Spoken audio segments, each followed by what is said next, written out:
describe a future that doesn't exist. This is it. This is the single largest concern. We said that we exist in order to help people make their difference. That was our business mission. You were very successful.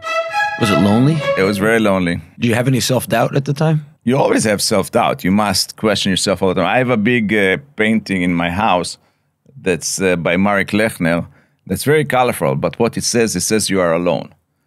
And it's very, very, and I bought this because that's how you feel as a CEO. You lead the company and you feel very much alone.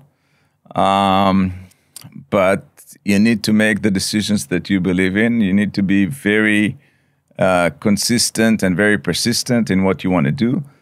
And even when people tell you you're going the wrong direction or you're doing things that won't work, if you see different signs or different behavior, you should try and continue. And you don't need to go where everybody's going. You can sometimes go the other way and be more successful. So you've said before, and I know you're inspired by Churchill in this regard, that storytelling is really important, and how you speak about it is very important. Churchill said he spent an hour for every 1 minute of speech. I think I've heard you say it multiple times. Tell the entrepreneurs out there why storytelling is so important and why they need to invest so many hours in telling the story of their company. There's really nothing else in the early stages of a company.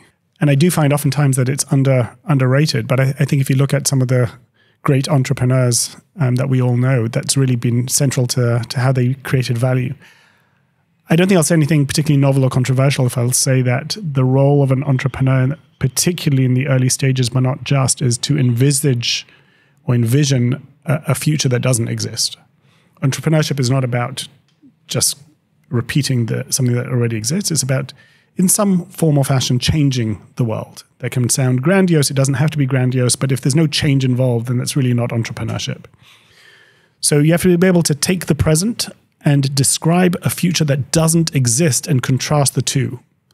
Then you have to explain how you're going to get from here to there, and then you have to convince, with those snooker balls or whatever, that if this, then that, then that, then that, and that's how I will create this new future. But in the early days, it's about not merely envisaging that future, but being able to communicate it in a palpable way such that you reduce your dependence on the imagination of the listener. In other words, you want the person who's listening to you to be able to see in a textured, multidimensional, rich way the future and be able to sense it and believe in it such that they say, yeah, wow, I can see it. I would love that future and I will invest in creating that future. And that is the role of the entrepreneur. If you're down to Excels and just showing how things could play out, but you're not helping, by the way, not just investors, but potential employees, potential customers, reporters, if you're not telling a story, then you're really missing it out.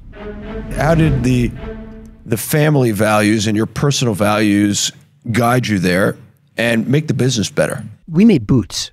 And so the cost of the most important product we made, the single SKU, that was sort of the basis of all our revenues. It was over $1 billion in revenues, and big part of the profit and revenue came from this one boot that my grandfather originally designed with my dad. On a good day, that boot was landed, finished, all cost at about $30. And when we sold the boot out the door at around $200, there was a lot of margin, there was a lot of sustained margin. But if you try to understand where that sustained margin came from, some of it's brand, right?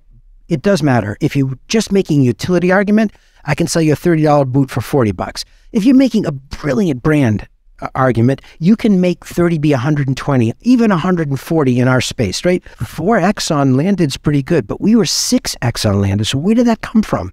I believe there was a boot and there was a brand and there was belief. I believe that that's great. BBB. Build Back Better is now boot, brand, and belief. I love that. But we live boot, brand, and belief. I got buy it off of BBB. This is much better. Please, boot, brand, and belief. It's a separate story. Why did you want people to believe it? We said that we exist in order to help people make their difference in the world. That was our business mission, to help people make their difference in the world. I used to say in brand terms, if you notice Timberland when you're out hiking, we failed.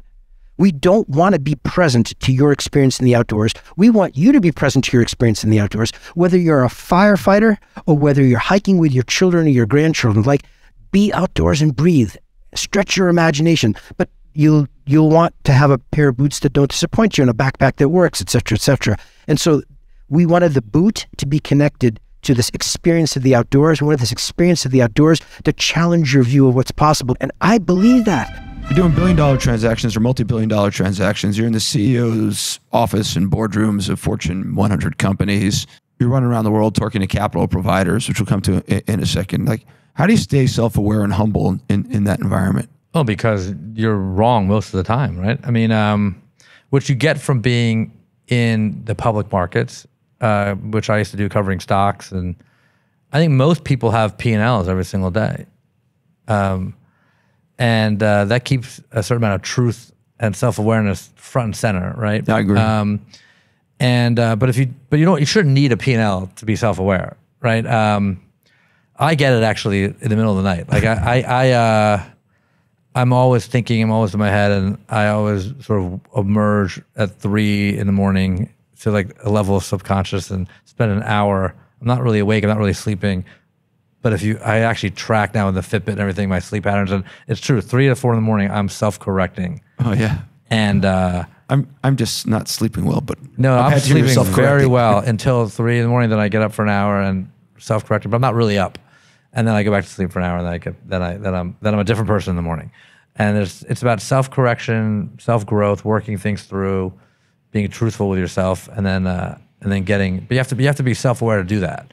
It's about the tree going in to go up, but if that's fine if you live and operate a business alone. But when you're operating a business with others, you kind of are counting on everyone else to do the same thing. And if people have ego is basically, a sort of inflation above self-awareness, and insecurity is sort of a discount below self-awareness. And I consider ego and insecurity sort of like mirroring sides of each other, with self-awareness being the par value. That's an interesting line. Can I ask you about the personal grief and what drives that? Sure. Look, it's I don't think a lot of your listeners are aware, but in addition to my big brother Eyal, who's also very active in the local ecosystem, we had another brother, Amir, Zichron Livracha, who passed away out of cancer at an early age. And it impacted everyone, of course, mostly my mom. She was so obsessed and hard at work to create a fun house and a good, healthy environment at the house, that had to kind of hide the grief and the processing. And having 2 daughters myself today, I can't even imagine the length and the challenges of raising 2 boys by her own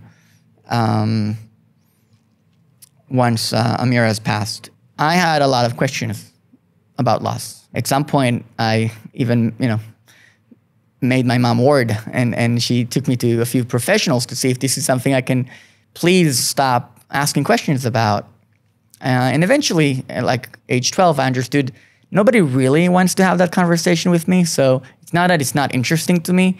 How come we're all playing this game without talking about there's an end date? We're building these towers, we're starting these companies, we're going to school, we're playing these games. And I understood, like, it's just not something people are comfortable talking about. And I stopped. I never stopped thinking about it, but I stopped talking about it. It was actually when I was here at Aleph, taking a full year, January 1st until January 1st, to think about big topics I care deeply about. When I went back to saying, wait, this is it. This is the single largest consumer sector that is untouched by innovation. Like, what are we talking about here? If I can bring my knowledge, my experience, and my ability to team up with resources and talent and mush that together behind a brand-first approach that will first fight the aversion and make this a rewarding place to work, a rewarding product for customers, and a positive ROI for clients, then I can't do anything better with my time. That's a wrap on season 1 of Invested. We hope you've enjoyed the podcast. Please remember to rate us 5 stars on Spotify, Apple Podcasts, Stitcher, or wherever else you listen to your podcasts. Also, we're looking for suggestions for our next season of Invested. So please email us to invested@aleph.vc. That is invested@aleph.vc. And we'd love your feedback on the current season of Invested, and you can send it to that email address or just write it to us on LinkedIn and Twitter. We'd love to hear from you.